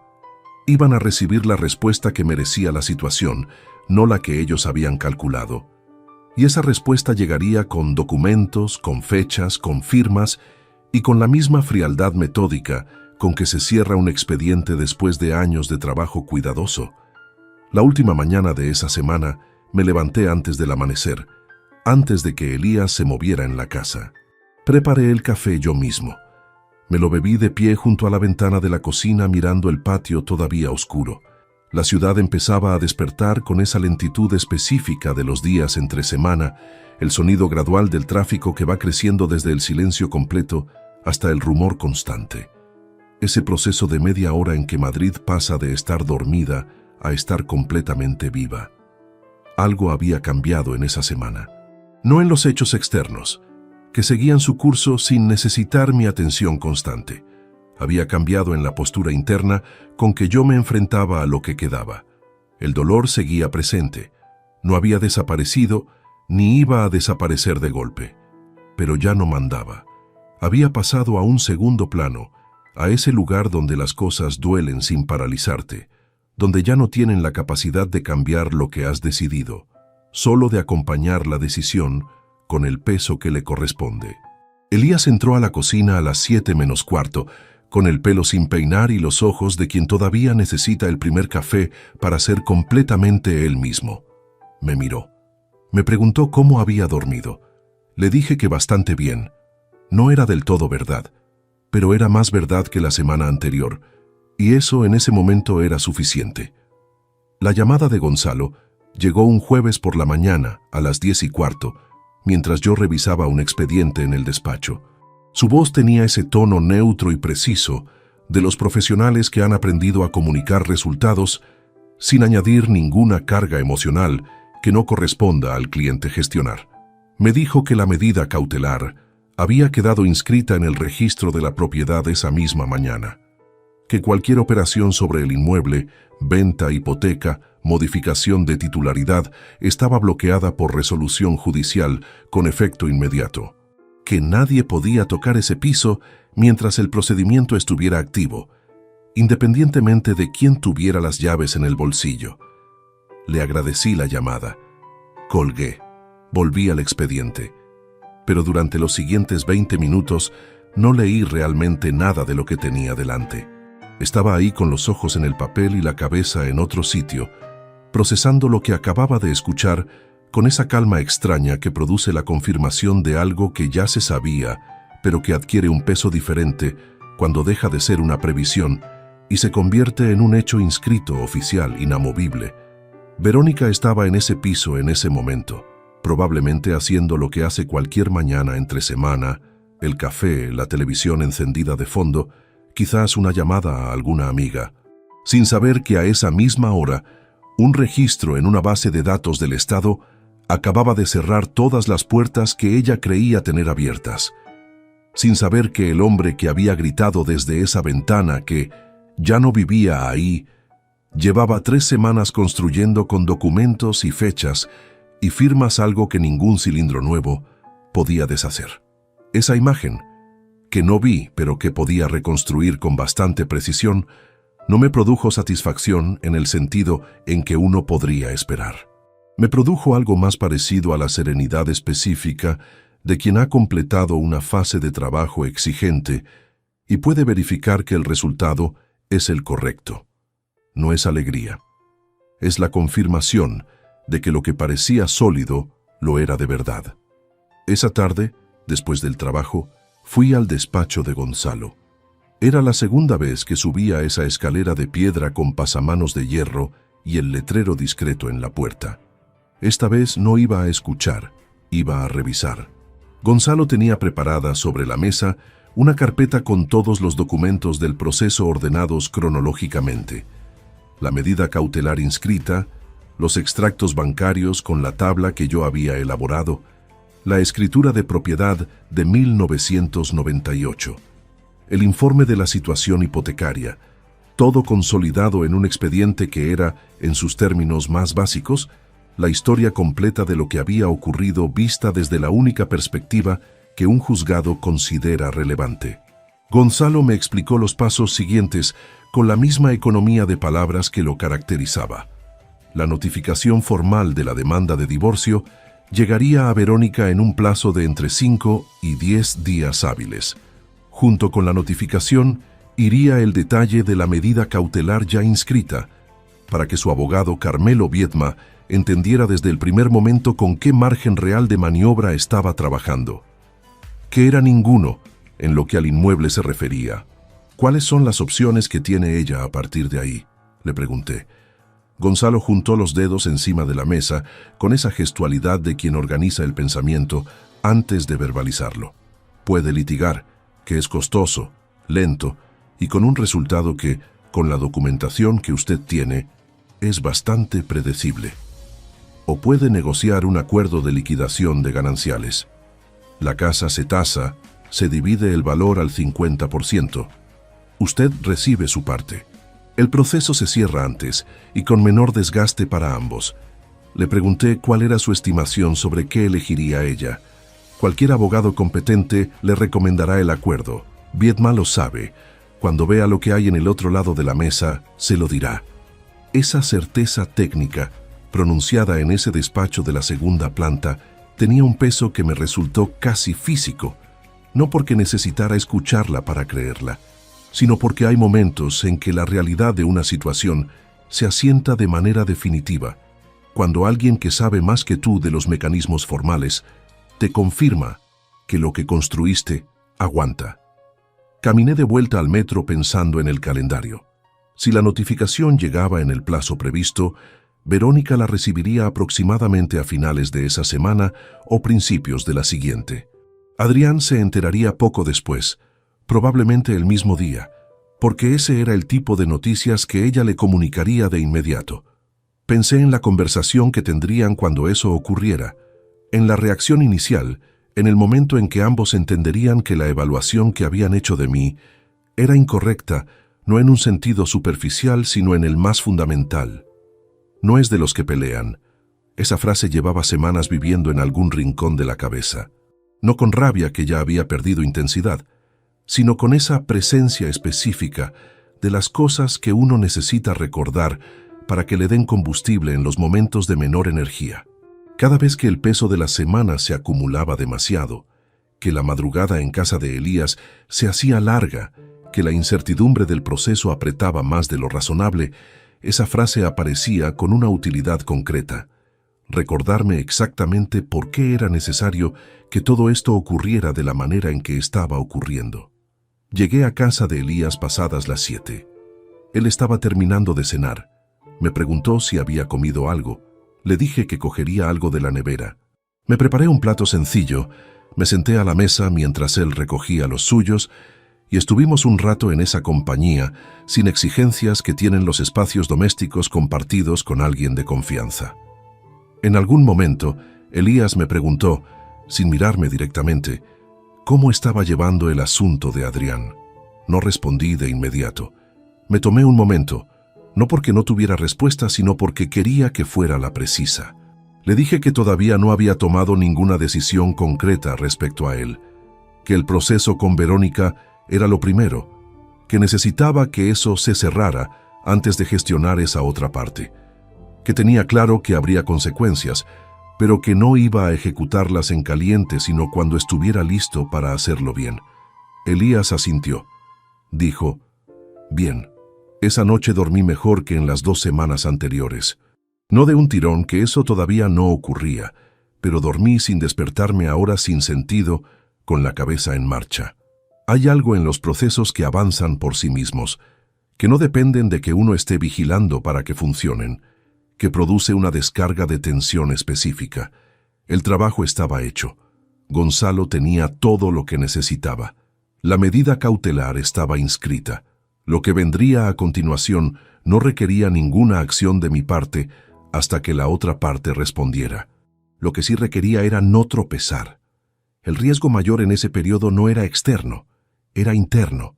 Era la posibilidad de que Verónica intentara contactar conmigo antes de la notificación formal, o después, y de que yo respondiera de una manera que le diera información que no necesitaba tener todavía, que le mostrara algo que cambiara el ritmo de lo que estaba en marcha. Cualquier conversación prematura podría ser usada por Viedma para construir una narrativa distinta, para argumentar cosas que con silencio y documentos no tenían lugar. Gonzalo me lo había dicho con claridad la segunda vez que nos vimos. Mientras el proceso esté activo, cualquier comunicación con ella que no pase por los cauces del procedimiento puede complicar lo que estamos construyendo. Si ella llama, si aparece, si manda un mensaje, no responda. Dígame a mí primero. Lo tenía presente. El viernes de esa semana, a las 6:40 de la tarde, el teléfono vibró con un mensaje de un número que reconocí de inmediato. Verónica. El mensaje era corto. Decía que necesitaba hablar conmigo, que había cosas que aclarar, que si podíamos quedar el fin de semana. Lo leí una sola vez. Lo dejé en visto sin responder. Mandé una captura a Gonzalo con una sola línea. Ha escrito, no he respondido. Él respondió 20 minutos después. Correcto. Siga igual. El sábado no llegó ningún otro mensaje. El domingo tampoco. Oviedma ya sabía lo suficiente como para aconsejarle que esperara a la notificación formal, o ella misma había decidido no insistir. En cualquier caso, el silencio de esos 2 días tenía una textura diferente al silencio de las semanas anteriores. Ya no era el silencio de quien espera sin saber qué esperar. Era el silencio de 2 partes que saben que hay algo en movimiento entre ellas y que ninguna de las 2 puede detener. El lunes por la mañana, Gonzalo me confirmó que la notificación había salido ese día. El servicio de correos certificado la entregaría en el domicilio en un plazo máximo de 48 horas. Si no había nadie en casa para recibirla, dejarían aviso en el buzón y quedaría depositada en la oficina de correos durante 15 días. Ese lunes en el trabajo fue un día completamente normal. Expedientes, reuniones, el ritmo habitual de la delegación. Nadie que me mirara desde fuera habría detectado ninguna diferencia respecto a cualquier otro lunes de los últimos 27 años. Eso no era actuación. Era simplemente que hay una parte de la vida que sigue funcionando con independencia de lo que ocurre en las demás partes, y que mantenerla en orden no es negación, sino sentido práctico. A la 1 del mediodía salí a comer con un compañero del despacho de al lado, algo que hacíamos con cierta regularidad. Comimos en un bar cercano, hablamos de trabajo, de un partido del fin de semana, de nada que importara especialmente. Fue una hora agradable y completamente trivial. La aprecié más de lo habitual, precisamente por su trivialidad. Por la tarde, revisando los últimos documentos pendientes para Gonzalo, encontré en una carpeta del ordenador personal las fotos de la graduación de Adrián. Las había guardado en su momento sin organizar, mezcladas con otras de esa temporada. Abrí una sin querer al buscar otro archivo. El auditorio, la toga, la mano en la mía. La cerré. Seguí buscando el documento que necesitaba. Esa noche, en el cuarto de Elías, con la lámpara pequeña encendida y el edificio en silencio, pensé en lo que quedaba. No en términos sentimentales, sino en términos concretos. El proceso seguiría su curso. En algún momento, que Gonzalo estimaba entre 3 y 8 semanas dependiendo de la disposición de la otra parte, habría un acuerdo o una resolución. La casa se tasaría, los bienes se dividirían, cada uno recibiría lo que la ley establecía que le correspondía, ni más ni menos. Y después de eso vendría la otra parte, la que no tenía que ver con escrituras ni con extractos bancarios, la que tenía que ver con un hombre de 25 años que había tomado una decisión de adulto y que iba a recibir las consecuencias que corresponden a las decisiones de adulto, sin dramatismo, sin discurso largo, sin ninguna de las emociones que él probablemente esperaba que yo expresara. Porque eso también lo había aprendido en esas semanas, que las respuestas más contundentes no son las ruidosas. Son las que llegan con calma, en el momento preciso, con la forma exacta que la situación requiere y que no necesitan ninguna explicación adicional para que quien las recibe entienda completamente lo que significan. Lo que venía ya no tenía incertidumbre, tenía forma, tenía fecha aproximada, tenía dirección, y yo estaba, por primera vez desde aquella tarde de octubre en que una llave no giró en una cerradura, completamente listo para llegar hasta el final. La notificación llegó un martes. Lo supe porque Gonzalo me llamó a las 11 de la mañana para confirmarme que el servicio de correos había registrado la entrega a las 9:43 en el domicilio. Alguien había firmado el acuse de recibo. No me dijo quién, y yo no pregunté. No importaba quién había abierto la puerta, importaba que el sobre estaba dentro, que los documentos estaban en manos de Verónica, y que a partir de ese momento el proceso tenía una dirección que ninguno de los dos podía revertir. Me quedé con el teléfono en la mano unos segundos después de colgar. Estaba en el pasillo de la delegación, entre 2 reuniones, con el ruido de fondo de una oficina en hora punta. Guardé el teléfono en el bolsillo interior de la chaqueta y volví a la sala de reuniones. Esa tarde no ocurrió nada visible. Nadie llamó, nadie escribió. El teléfono permaneció en silencio durante toda la jornada, con una quietud que no era exactamente cómoda, pero que era la correcta. Gonzalo me había explicado que Viedma necesitaría al menos 2 o 3 días para revisar la documentación completa con Verónica, entender el alcance de la medida cautelar ya inscrita y evaluar con honestidad profesional las opciones reales que tenía su cliente. Ese proceso de evaluación lleva el tiempo que lleva, y acelerarlo no estaba dentro de mis posibilidades ni de mis intenciones. Adrián me llamó el miércoles por la noche. Eran las 9:45.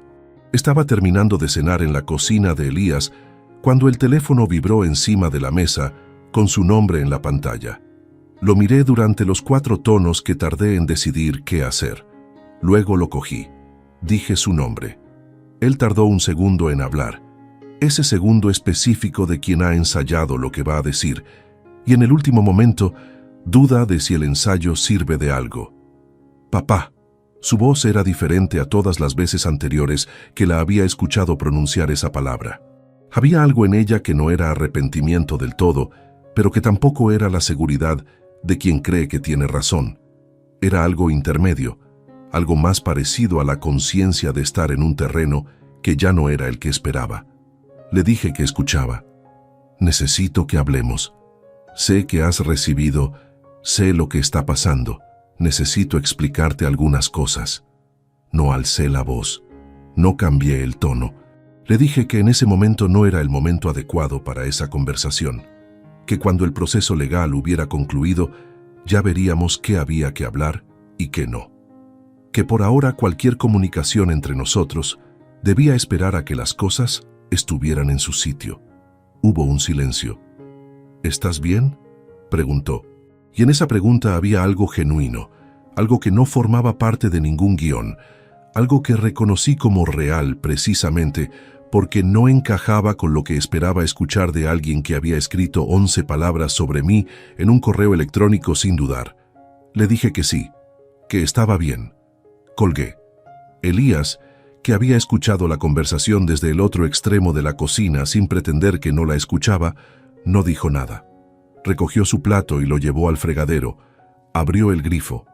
Eso fue todo. Viedma contactó a Gonzalo el jueves siguiente. La posición inicial de Verónica era, según me resumió Gonzalo en una llamada breve, exactamente la que él había anticipado. Disposición a negociar un acuerdo de liquidación de gananciales para evitar un procedimiento contencioso largo. La casa se tasaría por un perito acordado por ambas partes. El valor resultante se dividiría al 50%. Cada uno recibiría su parte y el vínculo patrimonial quedaría disuelto. ¿Y la cuenta corriente?, pregunté. Eso va incluido en la liquidación. Los fondos actuales se reparten también. Las retiradas de efectivo de los últimos 16 meses están documentadas. Viedma sabe que están documentadas. No va a intentar discutirlas. La tasación del inmueble se realizó 3 semanas después. Un perito independiente, acordado por ambos abogados, visitó el piso una mañana entre semana. Yo no estuve presente, no era necesario que estuviera. El informe llegó a Gonzalo 11 días más tarde. El inmueble estaba valorado en 284.000 euros, según el mercado actual de la zona. Mi parte era 142.000 euros. 142.000 euros. El resultado de 26 años de hipoteca compartida, de una decisión tomada en 1998 con los 2 nombres en la escritura, de todo lo que había ocurrido entre ese septiembre y este martes, con notificación y acuse de recibo firmado a las 9:43. No es una fortuna, pero es exactamente lo que la ley establece que me corresponde, y recibir lo que a uno le corresponde, ni más ni menos, tiene una corrección que va más allá del importe. El acuerdo se firmó un jueves de mañana. Una sala pequeña en el juzgado, 2 abogados, un funcionario judicial, 2 firmas en los documentos correspondientes. Verónica estaba al otro lado de la mesa. Era la primera vez que nos veíamos desde aquella tarde de octubre. Iba vestida con ropa de color oscuro, el pelo recogido, la expresión de quien lleva semanas preparándose para un momento, y cuando llega, descubre que la preparación no sirve del todo para lo que el momento realmente es. Me miró cuando entré. Yo le devolví la mirada durante un segundo, sin hostilidad y sin calidez. Luego dirigí la atención a Gonzalo, que me fue indicando dónde firmar en cada página. No cruzamos ninguna palabra, nada que los abogados no hubieran dicho primero. Cuando el funcionario judicial recogió los documentos y dio por concluido el acto, Verónica y Viedma salieron antes que nosotros. La escuché alejarse por el pasillo con ese sonido específico de los tacones sobre el suelo de mármol del juzgado. Un sonido que se fue haciendo más pequeño hasta desaparecer. Gonzalo me estrechó la mano cuando salimos. «Bien hecho», dijo, con esa economía verbal que le caracterizaba y que en ese momento fue exactamente suficiente. Caminé hasta el coche, me senté, encendí el motor, pero no salí todavía del aparcamiento.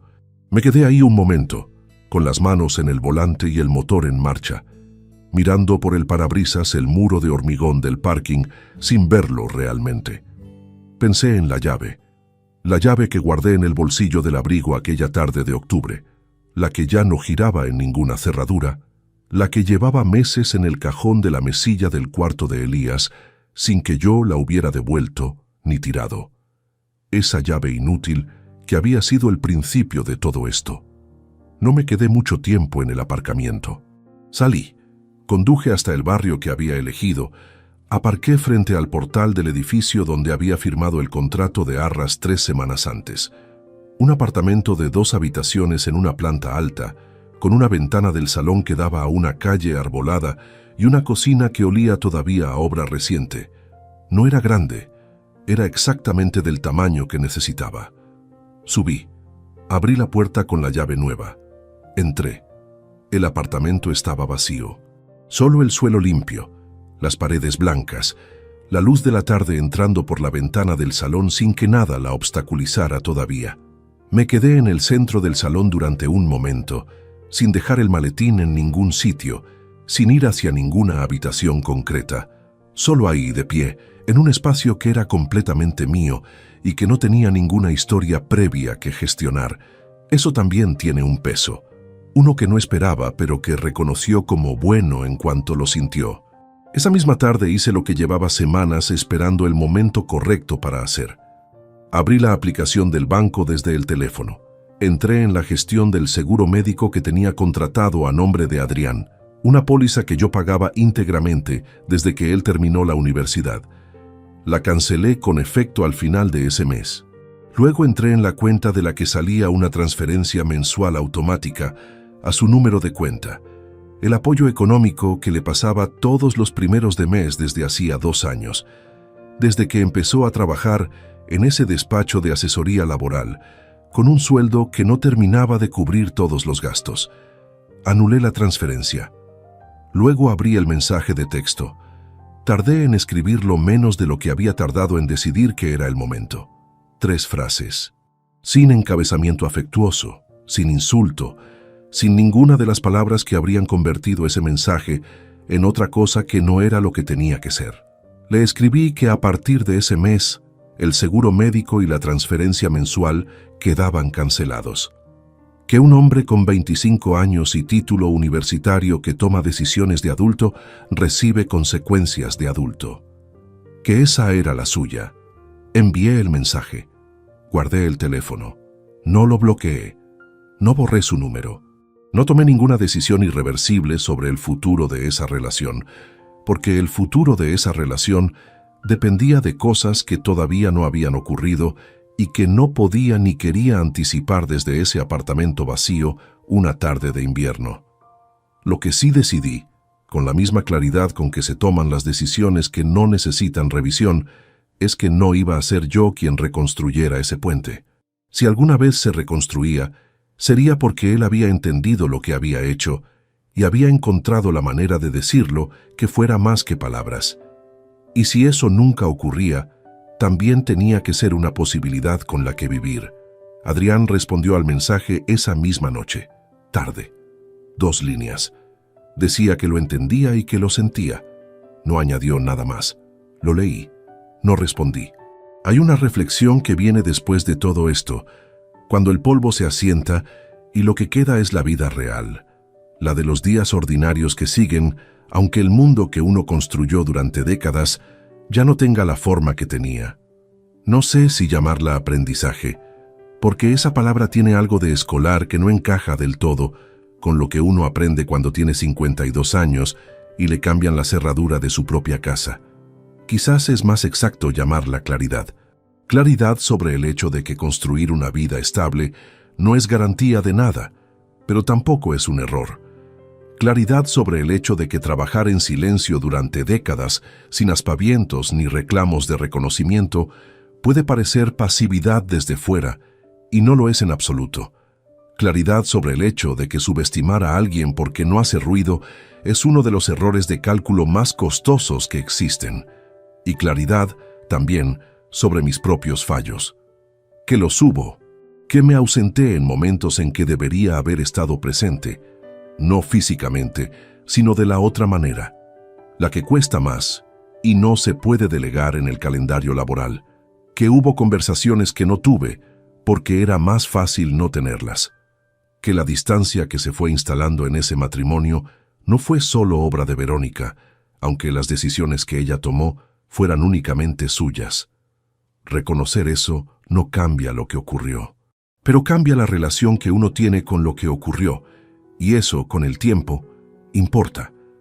El apartamento tardó 3 semanas en dejar de oler a obra. Fui comprando los muebles sin prisa, uno a uno, eligiendo cada cosa sin tener que consultar, ni ceder, ni negociar con nadie.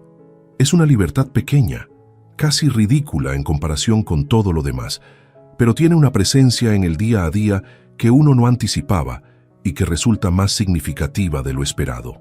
La llave del piso de la calle de toda la vida la tiré el mismo día que recogí la llave nueva del apartamento. La dejé caer en una papelera de la calle sin ningún gesto especial, sin detenerme a mirarla un último momento.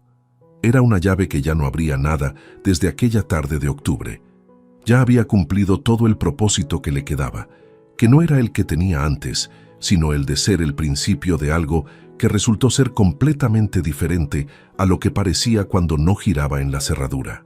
Un objeto que cierra puertas puede, en las circunstancias correctas, ser exactamente lo que necesitas para abrir otras. Lo que viene ahora no lo sé del todo todavía. Tengo 52 años, un apartamento con olor a pintura nueva en una planta alta de un barrio que no conocía bien hasta hace poco, un trabajo que sigue siendo sólido y que nunca dependió de nada de lo que ocurrió estos meses, y una cantidad de silencio propio que al principio resultaba extraña y que poco a poco se ha ido convirtiendo en algo que reconozco como mío de una manera que no lo había sido en mucho tiempo. No sé si Adrián y yo volveremos a tener algo parecido a lo que tuvimos.